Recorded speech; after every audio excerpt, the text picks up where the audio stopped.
Go. Hi, my name is Ellie Miller. I am the shop foreman here at EMS Motors. And today we have a Honda Civic with an intermittent no start. Intermittent no start means sometimes the guy puts the key in the ignition, turns the key, and nothing happens. Not it tries to start and doesn't catch. So first thing we have to check is our starting and charging system. And right away, one thing I noticed is this right here.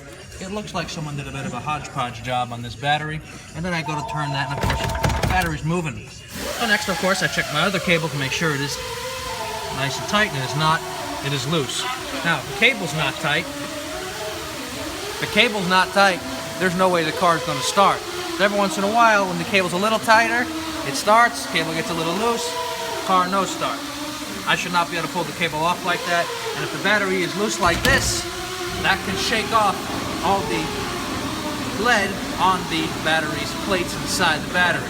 Now luckily I tested this battery and this battery is okay, so what we're just going to do, we're going to tighten it up on these two J-hooks, and we're going to tighten up the terminal and see what happens after that.